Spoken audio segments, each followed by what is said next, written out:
રાધે રાધે, જય સિયારામ. આપણે શ્રી શ્રી ગયા પ્રસાદ પંડિતજીનું ચરિત્ર ચાલે છે. ગયા પ્રસાદ પંડિતજીના ચરિત્રમાં આપણે આચરણ શબ્દનો અર્થ છે ને એ જોઈએ છીએ. તો એક તો આચરણ શબ્દનો અર્થ એવો થયો કે આ એટલે આવી જા, આવી જા, આવ. ચર એટલે આગળ વધ, ચરઈ વેતી, ચર એટલે હાલવું થાય, તો આગળ આવ. અને ન એટલે નીચે ન જાતો, નીચે ન જાતો. મતલબ એક આચરણનો અર્થ ઈ થયો કે તું મારી પાસે આવી જા, મારી તરફ આગળ વધ, પાછો ન જાતો, પાછો ન જાતો. તો આ પેલો અર્થ આપણે ઘણા દિવસથી હાલતો તો. હવે બીજા અર્થમાં પ્રવેશ કરીએ કે આ એટલે આઈ જા, તું આઈ જા.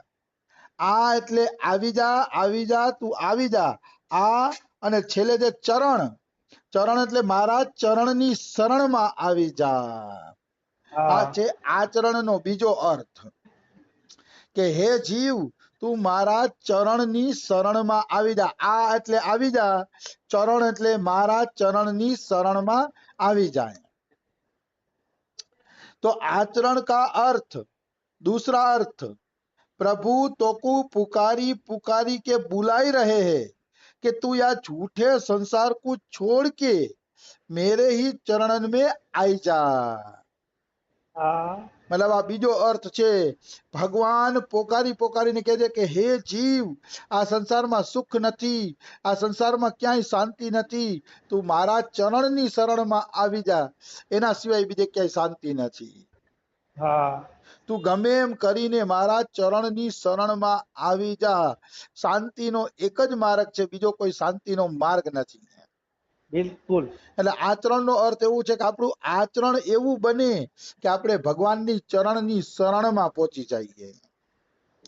અને ચરણની શરણમાં પહોંચ્યા પછી કોઈ દુઃખ તમને રહેશે નહીં. મેં એક કથા સાંભળી હતી કે એક વ્યક્તિ શાંતિ ગોતવા માટે નીકળો, તો પ્રભુ કહે છે કે શાંતિ તો ભાઈ છે નહીં સંસારમાં. તો કે ના ના પ્રભુ, ક્યાંક તો શાંતિ હોય ને, આવડો મોટો સંસાર બનાવ્યો છે તો ક્યાંક તો શાંતિ હશે ને. કે તો પ્રભુ કે તો તારી ઈચ્છા હોય તો ગોતી આવ, તને મળે તો શાંતિ ગોતી લે. આખા જગતમાં ફર્યો, ક્યાંય શાંતિ ન મળી. આખા જગતમાં ફરીને થાકીને આખડીને પડીને પછી ભગવાનની શરણમાં ગયો. અને ભગવાને કીધું, ભગવાન શાંતિ ક્યાંય નથી. ત્યારે ભગવાન આસ્તેકથી પોતાનો જમણો પગ ઊંચો કરીને દેખાડ્યો કે શાંતિ મારા ચરણની નીચે છે. વાહ. મતલબ શાંતિ જોતી હોય તો મારા ચરણની શરણમાં આવો, કારણ કે શાંતિને મેં મારા પગ નીચે ગુપ્ત રીતે દબાવીને રાખી છે. જગતમાં શાંતિ આપી જ નથી. ઈ તો મારા ચરણની નીચે છે. એટલે જે લોકો મારા ચરણની શરણમાં આવે છે, મારા ચરણ કમલનું ચિંતન કરે છે, કેવળ એવા જ વ્યક્તિને શાંતિનો લાભ થાય છે. વાહ વાહ. બીજા કોઈને કોઈ પણ પ્રકારે શાંતિ નહીં મળે. એટલે શાંતિ ભગવાને ગુપ્ત રીતે દબાવીને રાખી છે. અને સંતોએ ઈ ચરણની નીચેની શાંતિને જોઈ લીધી છે. એટલે સંતો પોકારી પોકારીને કહે છે જગતમાં ક્યાંય શાંતિ નથી, ભજન કરો, ભજન કરો. આવું પોકારી પોકારી એટલે કહે છે, કારણ કે એને શાંતિ જોઈ લીધી છે કે આ તો અહીંયા દબાઈને બેઠી છે. અને ભગવાન એવા ખેલાડી છે કે સંસારીને દેખાવા નથી દેતા. પગ નીચે દબાયેલી વસ્તુ બહારના વ્યક્તિને કેમ ખબર પડે કે પગની નીચે હું દબાવીને રાખ્યું છે અહીંયા. પણ સંતોએ તો ભગવાનનો ટાંટિયો ઊંચો કરીને જોઈ લીધું છે કે શાંતિ આની અંદર જ છે. આપણે એમ થાય કે સંતોએ એનો ભગવાનનો પગ ઊંચો કરીને જોઈ લીધો કે અહીંયા શાંતિ છે, તો એ પગ કેવી રીતે ઊંચો કર્યો? તો કે કાંઈ કરવાની જરૂર નથી તમારે, કેવળ એના ચરણ કમલનું ચિંતન કરો. જેમ જેમ ચિંતન કરતા જશો ને એમ ભગવાન મજબૂર થઈ જશે દેખાડવા માટે, જો આ તિજોરીમાં શાંતિ મારા ચરણની નીચે છે. જેવી રીતે છોકરો 18-20 વર્ષનો થાય, કમાતો ધમાતો થાય, એટલે બાપ એને બધું કહેવા માંડશે કે આપણી પાસે આટલી સંપત્તિ છે, તારે આ ધંધો હલવાનો છે, આ ધંધો આમ હલવાનો છે. 18 વર્ષનો થાય ને એટલે પિતાજી ધીરે ધીરે એને ભાર દેવા માંડશે.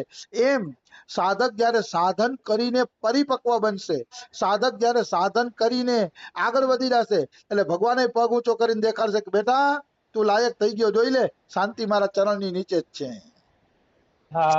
બીજે ક્યાંય છે નહીં. એટલે આવી વસ્તુ છે. શાંતિ ભગવાનના ચરણ કમલમાં જ છે, પણ આપણે હજી પરિપક્વ સાધક નથી ને એટલે દેખાતી નથી. પણ સંતોની વાત માની લેવી જોઈએ. સંતોએ કીધું છે કે ભગવાનના ચરણ કમલમાં શાંતિ છે, તો એની ઈ વાત આપણે માની લેવી જોઈએ. આવી વસ્તુ છે. અને શ્રીનાથજીની ઝાંખી તો છે જ એવી. જુઓ, એક હાથ શ્રીનાથજીનો ઉપર છે, એક કમર ઉપર મૂકેલો છે. તો એ શ્રીનાથજી એમ જ કહે છે કે આવી જા બેટા, આવી જા, મારી ચરણની શરણમાં આવી જા, એના સિવાય ક્યાંય શાંતિ નથી. જો મેં ગિરિરાજ ઉપાડી રાખ્યો છે. હા એ ગિરિરાજની નીચે જ શાંતિ છે ભાઈ. ભગવાનના ચરણની નીચે જ, બીજે ક્યાંય શાંતિ નથી. આવી વસ્તુ છે. પછી અહીંયા લખ્યું છે કે બીજો અર્થ એવો પણ કરી શકાય કે સંત મહાપુરુષ કે સ્ત્રી ચरणन में आई जा, ઈત ઉત મત ભટકે. મતલબ જો તારે ભગવાનની ચરણની શરણમાં ન જઈ શકતો હોય તો કોઈ સંતની ચરણની શરણમાં વયો જા, પણ તું આજુબાજુ ભટક નહીં. હા સંતની શરણમાં વહી જા તોય તને શાંતિની પ્રાપ્તિ થઈ જશે. કારણ કે સંત છે ને, એને ભગવાનના ચરણ કમલને પોતાના હૃદયમાં પધરાવી દીધા છે. હા એટલે ઈ સંત જ્યારે સત્સંગ કરશે ત્યારે ભગવાનના ચરણ કમલને સ્પર્શ થઈને હવા નીકળશે, અને ઈ હવાથી ભૂલેલા જીવોને તરત જ તત્વજ્ઞાન પ્રાપ્ત થઈ જશે. બિલકુલ. શ્રીમદ ભાગવત મહાપુરાણમાં પૃથુરાજા આ શ્લોક બોલે છે. પૃથુરાજા પોતે કે જેના હૃદયમાં સતત ભગવાનના ચરણ કમલનું ચિંતન છે, એવા સંતનો સત્સંગ સાંભળવો જોઈએ. કારણ કે એવા સંતનો સત્સંગ તમે સાંભળશો તો એ ભગવાનના ચરણ કમલને સ્પર્શ થઈને એના મુખમાંથી વાયુ નીકળશે, અને એ વાયુ તરત તમને તત્વજ્ઞાન કરાવી દેશે કે ભગવાન જ સત્ય છે, સંસાર અસત્ય છે. બિલકુલ. એ તમને તત્વજ્ઞાન કરાવી દેશે. એટલે જે ભગવાનના ચરણ કમલના ચિંતનને એક ક્ષણ માટે પણ છોડતા ન હોય એવા મહાપુરુષનો સત્સંગ સાંભળવો જોઈએ. હા આવી વસ્તુ છે. અને કોઈ લોભ રાખશે કે ભાઈ 25 લાખ રૂપિયા આપો તો જ કથા કરી, તો પછી એના હૃદયમાંથી 25 લાખના જ પરમાણુ નીકળશે. બિલકુલ. એમાં પછી ભગવાનના પરમાણુ નો નીકળે ક્યારેય.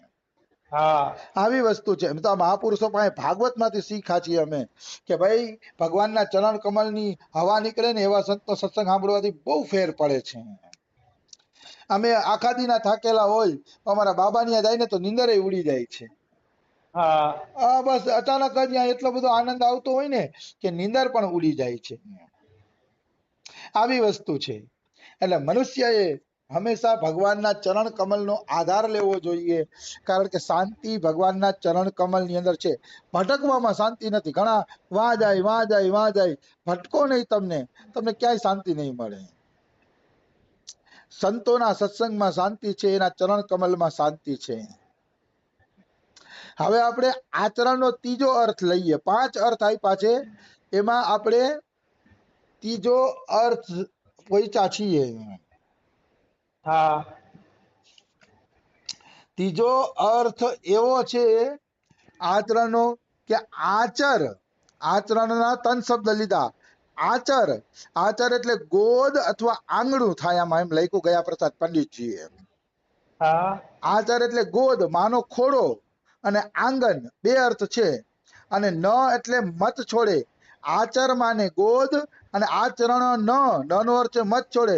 અર્થાત પ્રભુ સંકેત કરી રહે કે તું મેરી ગોદ મત છોડે. હા આચરણનો અર્થ ગયા પ્રસાદ પંડિતજી જેવા મહાપુરુષ તો સંસ્કૃતના વિદ્વાન હતા. ગયા પ્રસાદ પંડિતજી અને ઈ આચરણનો અર્થ કરે છે કે આચર એટલે ગોદ, અને છેલ્લે ન શબ્દ છે. ન એટલે નહીં, મતલબ ગોદને છોડ નહીં. અર્થાત જે ભગવાનના ખોડાને ક્યારેય છોડતો નથી એને કહેવાય આચરણશીલ મનુષ્ય. હા મતલબ ભગવાનના ખોડાને છોડવું નહીં એટલે સતત બાળક બનીને એ ભગવાનના ખોડામાં બાળક બનીને જીવે છે. હા જેમ નાનું બાળક કેવું હોય ખબર છે? એ ખોડામાં જ બેઠું હોય, ખોડામાં જ દૂધ પી લે, ખોડામાં ટટી પેશાબ કરે, પણ માનો ખોડો ન છોડે. નાનું બાળક. એવી રીતે આપણે બાળક બની જવાનું છે. ભજનનો અહંકાર નથી કરવાનો કે મેં આટલું કરી લીધું, આમ કરી લીધું, ઓલું કરી લીધું, આ તે નહીં. કોઈ ભજનનો અહંકાર નથી કરવાનો. બાળક બનીને ભગવાનના ખોડામાં પડ્યું રહેવાનું છે. પછી એ ખોડામાં જેમ બાળક ટટી પેશાબ કરે એમ ભૂલ થાય તો ભગવાન અમે તારા ખોડામાં છીએ, ભૂલથી તારે બચાવવાના છે. ભજન થાય તો પ્રભુ તારા ખોડામાં ભજન થયું છે, તારે અમને કરાવવાનું છે ભજન. બધું બાળક બનીને જ કરતા જાવ તમે. હા જે વ્યક્તિ બાળક નથી બની શકતો એને અહંકાર આવી જાય છે, અને અહંકાર આવ્યા પછી ભગવાન એને પસંદ કરતા નથી. બિલકુલ. એટલે અહંકાર નહીં, બાળક બનીને રહ્યો. અને ડોંગરેજી મહારાજ રામાયણના 7 કાંડોના અર્થ કરે છે. એ 7 કાંડના અર્થમાં પહેલો અર્થ છે કે બાલકાંડ. તો ડોંગરેજી મહારાજ એનો અર્થ એવો કરે છે કે જ્યાં સુધી તમે બાળક નહીં બનો ત્યાં સુધી તમને ભગવાન નહીં મળે. હા. તમારે આ માર્ગની અંદર બાળક બનવું પડશે. બાળક બન્યા વગર ભગવાન મળતા નથી. અને સાચી વાત કરું ને, એ સ્વતંત્ર હાલવામાં મજા નથી, માના ખોળામાં મજા છે. કદાચ ટટ્ટી પેશાબ થઈ જશે ને તો માં ચોખ્ખા કરશે. એમ ભગવાનના ખોળામાં બાળક બનીને રહ્યા હશે ને તો કદાચ નાની મોટી ભૂલ થઈ જશે કે નાના મોટા પાપ થઈ જશે ને તોય ભગવાન રક્ષા કરશે. હા. પણ એ રક્ષા બાળક બનીને બેઠો છે એની જ કરે. જો થોડી કઈ હોશિયારી કરશે તો ભગવાન ઝાપટ મારશે કે લે હાલ તો થઈ ગયો તો હાલીને આવી જાતું. હા. રામકૃષ્ણ પરમહંસ આની અંદર સરસ મજાનું ઉદાહરણ આપે છે. હા. ઉદાહરણ એવું આપે છે કે એક માં હાઈલી જાતી હોય છે ખેતરે. ભાતુ દેવા એક માં ખેતરે જાતી હતી તો એક છોકરું કાખમાં હતું, એ 1.5 વર્ષનું હતું. હા. અને એક છોકરું 5 વર્ષનું હતું, એ માની આંગળી પકડીને આવતું હતું. તો એ 2 જણા હાઈલા જતા હતા ને 3 જણા ખેતરે. તો આકાશમાંથી આપણે કુંજ નીકળ્યા, ઓલા કુંજડા આવે ને એક યારે લાઈનમાં ઉડતા હોય, હા.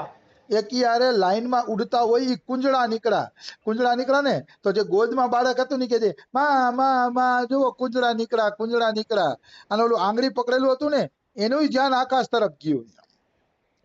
2 બાળકોનું ધ્યાન આકાશ તરફ છે, પણ જે આંગળી પકડેલું છે ને એને ઠેસ લાગી ગઈ અને એ પડી ગયું.